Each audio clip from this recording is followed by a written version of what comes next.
Welcome everyone. It's an honor and pleasure to welcome Barbara Kaczmarowska-Hamilton to this event, during which we have been celebrating Polish achievements in Britain in the fields of science and art. Barbara Kaczmarowska-Hamilton, known to everybody as Basia, is a renowned Polish portrait painter, not only in Britain, but also in other countries of Europe, USA, India, the Caribbean, South America, around the world. I will not mention how many exhibitions she has had, how many medals of merit she has received, because the meeting would be really wrong. I would like to just talk about what her art means to us, Poles, abroad, and what it will mean in the future. I would like to put her painting in the context of the history of art and how it all fits in. To begin, I would like to just begin from the start of her career and the journey, Barbara's journey with art started when she was a girl, but later on she pursued this career of an artist and obtained the qualifications from the Academy of Fine Arts in Gdańsk and advanced her skills in painting in Italy, Rome and Florence.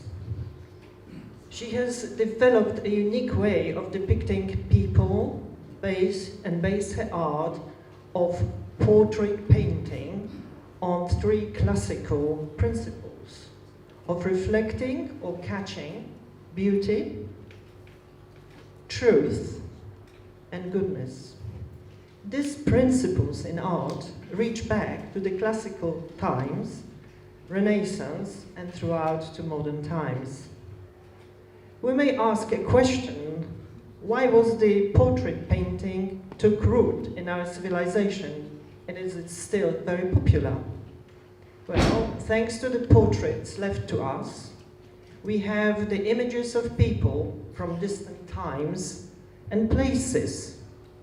Looking, for example, at the profiles of the Roman emperors, kings on various coins, we get a glimpse of their physical features and the power they executed. During the Renaissance time, to which Barbara made a reference to a minute ago, the idea of portrait painting developed further. We all know the most famous portrait of the Renaissance, which is La Gioconda.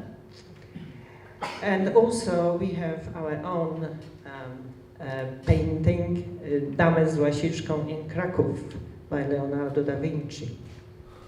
All famous Renaissance painters engage in portrait painting as their patrons wanted to be depicted and show their status in the society and their wealth.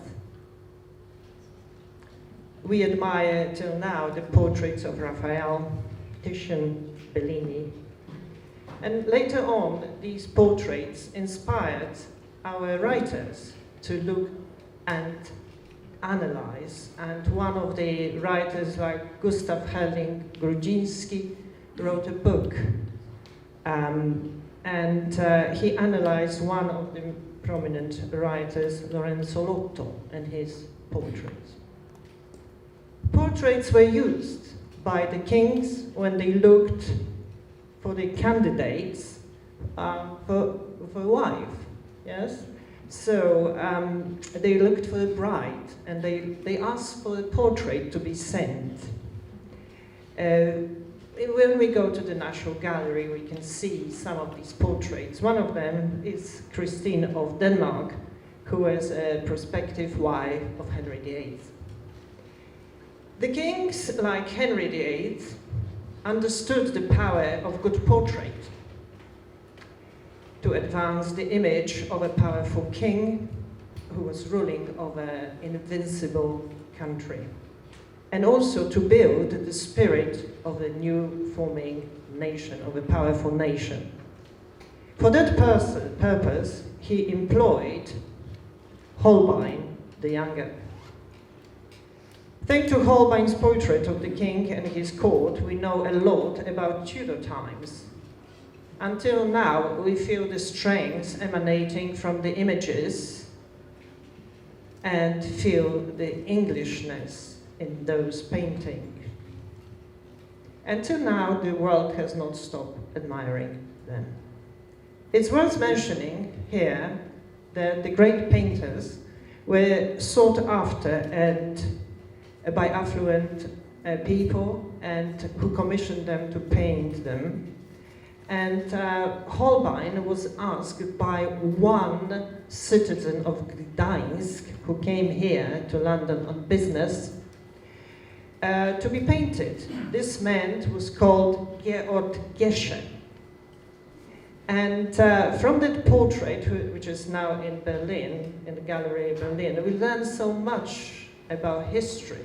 Not only we know what this man looks like, but we also see what was important in his life. Of course, there was love, because of flowers, but what drew my attention was the document which was issued by one of the kings, giving this citizen, who was of German roots, the status of a Polish noble.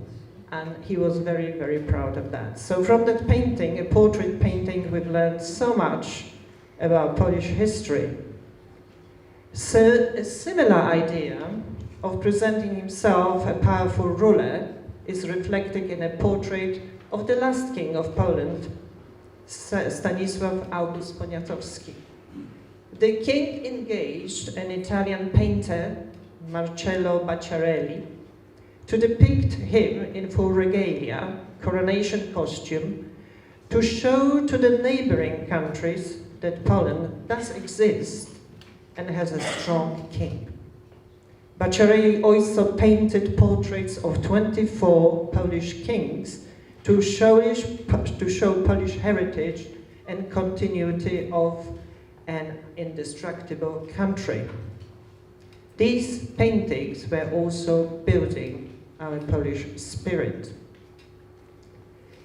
The Polish portrait painting continued to develop later on when Poland was under the partition and during the time of Młoda Polska, Young Poland, and also during further times, namely the portraits painted by Jan Matejko. When talking about Młoda Polska, Young Poland, one painter needs to be mentioned. His name was Stanisław Wyspiański. Why him? Because Basia and Wyspiański have got a lot in common.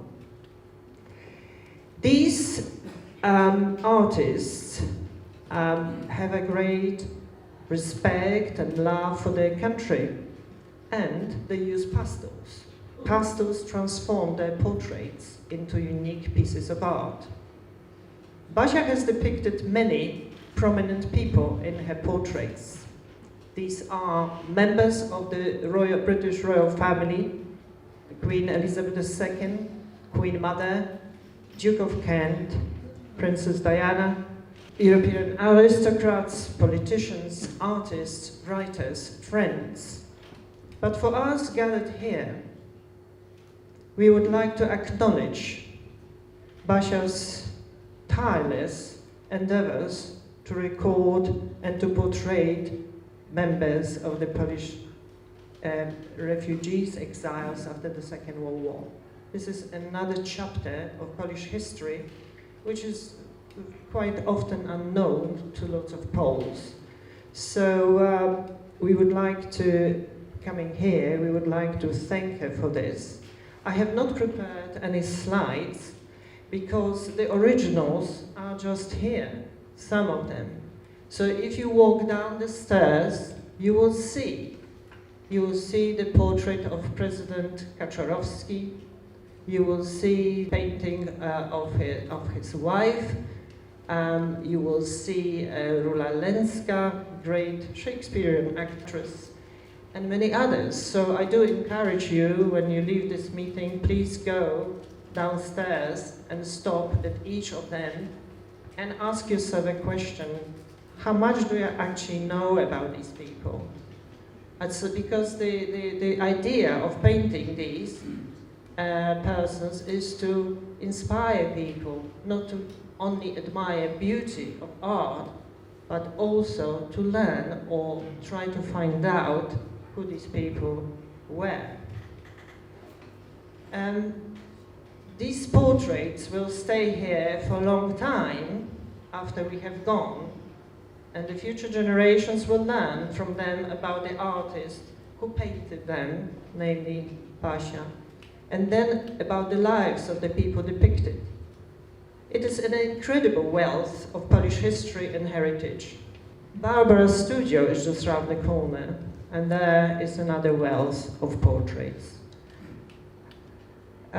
Recently, Basia was commissioned to paint 12 portraits of the Polish refugees or Poles who lived here after the Second World War. There are 12 paintings, and currently these paintings are traveling around Poland, so people can go and admire and also learn about the Poles who lived abroad, the Poles who were fighting for independent Poland, the Poles who were upholding the spirit of Poland, and the Poles we need to know. And those portraits is not only an incredible contribution to show beauty of art, but at the same time inspire people to discover truth and goodness. Barbara runs a portrait foundation. Its aim is to inspire young people to engage in art. She was the initiator of painting competitions for school children, both British and Polish. The topics included a portrait of Queen Elizabeth II, portrait of my mother, portrait of John Paul II, portrait of Copernicus. The competition has been extremely popular, and we received the works from around the world. If we put a ribbon around it, we would have had works from everywhere.